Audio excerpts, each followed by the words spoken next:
Hi there everybody, my name is Philip Eidson and I'm the host of the Art of Procurement podcast. And I want to thank you so much for taking the time out of your day today to listen in to our conversation, which for today's episode is with Peter de Heer. And Peter is a partner at Expense Reduction Analysts. Before joining Expense Reduction Analysts, Peter actually enjoyed a really successful career with the leading consumer goods company Henkel. Peter started outside of procurement, leading marketing teams, and then as the COO of their Mexican operations before moving over into procurement executive roles. And I actually invited Peter to join me, having read a white paper that he authored discussing the CFO and the CPO relationship, and particularly the areas where finance and procurement should align, but perhaps often they don't. Before I go into the interview, I do just want to make a quick housekeeping note to say that with next week being a public holiday here in the US, there won't be actually a podcast, but normal service will be resumed on September the 11th. So I started our conversation by asking Peter, what keeps a CFO up at night? I think the main strategic focus of a CFO today is basically a combination of, on one hand, continuous risk management, enterprise risk management on a high level, and on the other hand, assuring long-term financial leeway for the companies or CEO strategic development plans. I mean, of course, and that then requires an intensive cooperation between those two persons. Besides that, if you go on a somewhat more practical level, I would like to think that cash flow improvement, reduction of working capital, and administrative complexity reduction, for instance, are topics that are not only on the top of the agenda of the CFO, but also have very clear touch points with what procurement is doing. I think of payment terms, cost avoidance, demand reduction, user compliance, etc., vendor reduction, of course.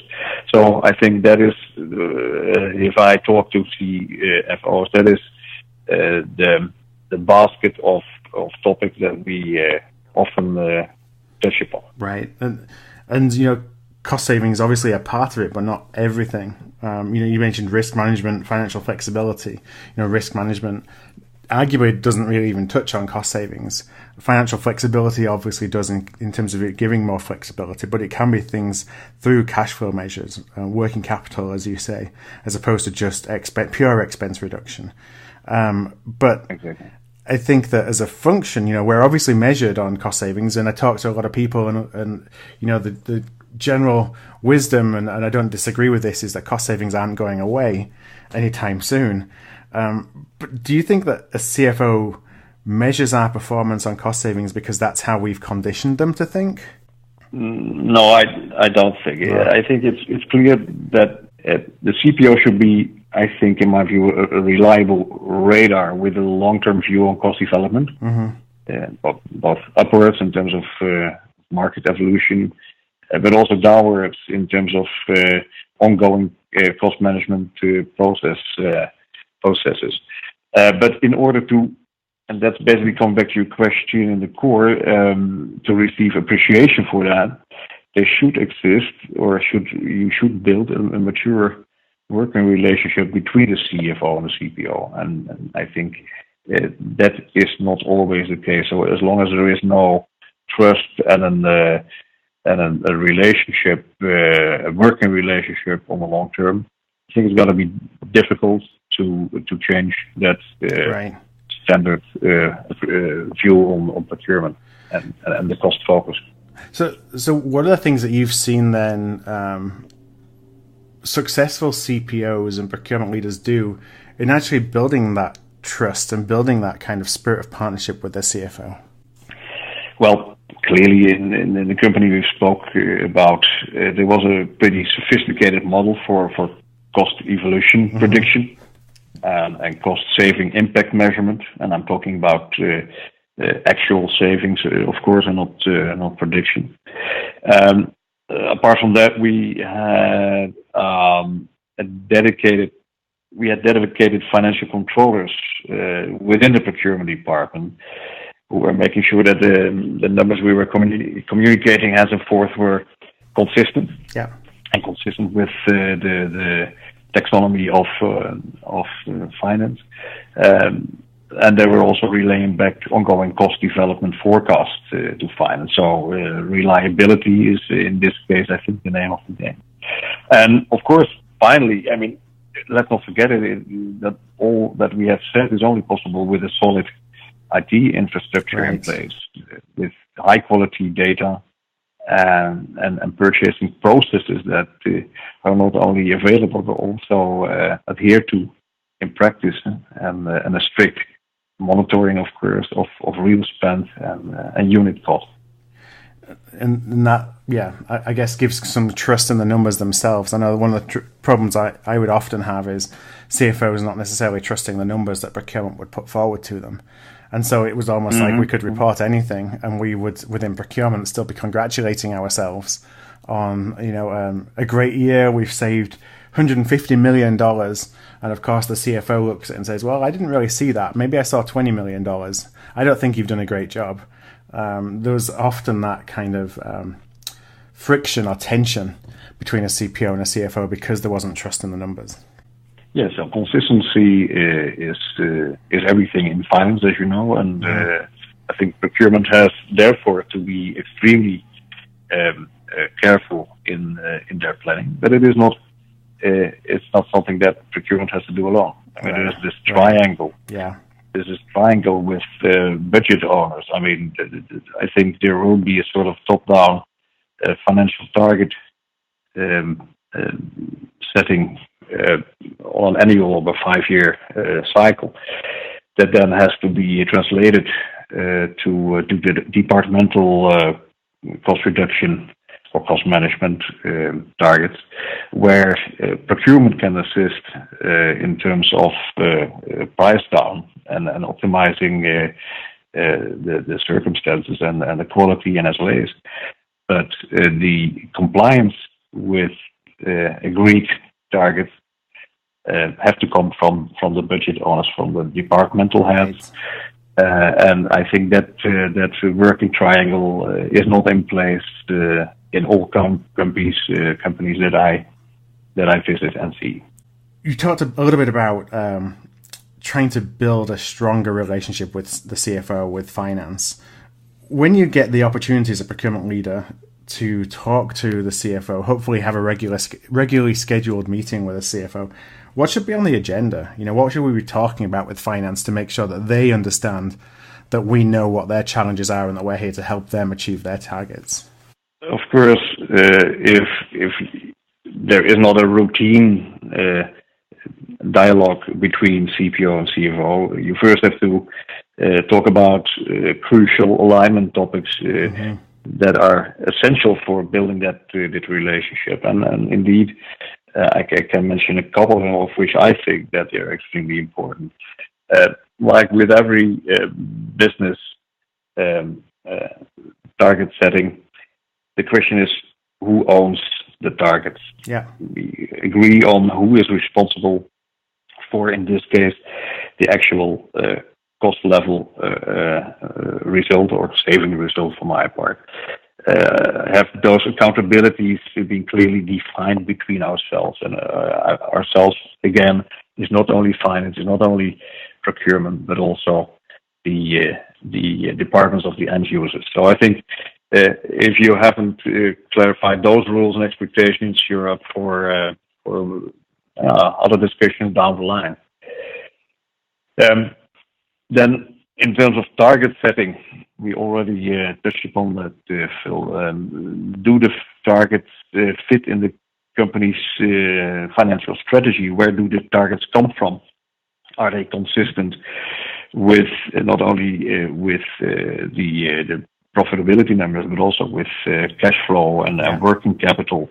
Because, of course, those the KPIs sometimes demand a completely different approach and measures than and actions than others. So target setting is extremely important, understanding each other's expectations on that. Then a topic that is often an issue or a limitation rather within procurement. It is spend visibility and spend under management. Let's make sure that spend can be on the radar and is actively managed. And of course, that is then clearly related to tools and processes, another core element in the cooperation, not only between finance and procurement, but also with IT. I think finance should support procurement, ideally, in the direction of IT to check if the ERP system in place does sufficiently support the ambitions on cost management and spend control. And then, of course, sooner or later one has to see if cloud-based P2P tools, for instance, could close the gap between the status quo and the ambitions that we have as a company. So these are 4 points. I think you also, they also should talk about policies and processes which not only should be available but also be complied to. Right. Of course. And finally, and that will then be an ongoing topic, is reporting to talk about the deliverance and of cost reduction and other financial metrics. Actuals versus plan. The plan should be clear. The actuals should be reliable and consistent. And also there, finance and IT should help in the end procurement to make that happen and make it possible. Right. You know, for some listening who have got a really great relationship with their CFO, some of this probably sounds like, yep, this is natural. We kind of already do this. But I think there'll be a lot of people as well that don't have that as strong a relationship with finance. I know I've had roles again where the relationship that I had going in wasn't great with finance, and you had to kind of start somewhere. And so this is great in terms of figuring out, okay, what does the CFO really care about? What should I be talking about? How can I put things in kind of their language, in their terminology, based on their worldview, so that we actually understand each other, rather than us trying to talk about procurement stuff and then trying to talk about finance stuff and us not really understanding each other. Precisely. And by the way, Phil, I'm very glad that you make that side remark. That you have a very, I guess, a very diverse listeners audience, and indeed, of course, for many of them, I hope the elements that we just discussed are basically apple pie. Right. But for many companies, I see from the inside, and again, these are not only mid-sized companies. These situations are still, or this ideal situation is still on the horizon. So in that sense, if you ask me what is important to focus on, if you are not yet in a mature organization on this level, these are the topics we should address. And I had a final question. We've talked about the alignment, we talked about cost reduction targets. We didn't actually talk on the topic of how to reduce cost.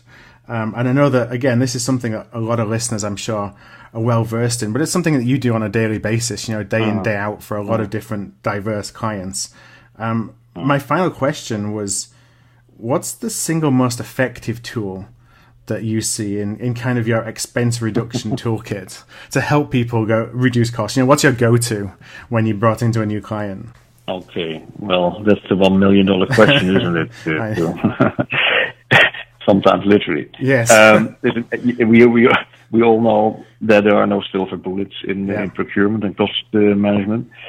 We all know that if you implement a brilliant cost reduction strategy and you don't have personal ownership defined for monitoring results, that's planning for disappointment. But basically, to come back, it's just a general warning. I can't mention it enough. But I think what we consistently do in our practice is, amongst other topics, of course, but in any case, is challenging the specifications that are in place, if any, at all, on the procured services and products. Now, of course, you don't have to go so far as to use a zero-based approach. I mean, that is, we don't have that luxury, or the clients don't have that luxury in many situations. But of course, there's always a big margin of interpretation between what you buy and what you really need. Right. And you buy. Let's say it's probably a well-known example. You buy a courier service, but you need actually a package delivered somewhere at a certain time, or you buy a car lease agreement, but what you need is mobility for your employees. So if you, as a responsible person for a cost reduction project, and you're creative enough to start a productive dialogue along those lines with the end users and the decision makers, I think you're set for a successful saving project. Last week, 2 weeks ago, I spoke with the CPO of a national airport here in continental Europe, and you can imagine, you should imagine the variety of products and services that he has to buy for his users. All right. Products that makes an airport an airport. Yeah. You don't as a traveler you cannot appreciate that enough. And he said, listen, of course we are not specialists on all those items on the especially on the technical level, but what our added value is towards our internal stakeholders and specialists is our ability to challenge their needs from a commercial and efficiency point of view. And that works great, especially in that example that I just mentioned. So I hope you recognize that is one of the, let's say, it's not only a measure, it's also a mindset that you have to start thinking about driving out unproductive cost. Yeah, and doing that makes the conversation again to one being that we're on the same team versus I'm here to just try and reduce the margins of all your suppliers and damage all the relationships. Because there can still be nice margins involved, and you've reduced the spec, and everybody kind of wins. Exactly. Well, Peter, I just really appreciate the time that you spent with me today. I mentioned there's going to be some show notes where folks can download the download the report. The URL for that is artofprocurement.com/CFO alignment. That's artofprocurement.com/CFO alignment.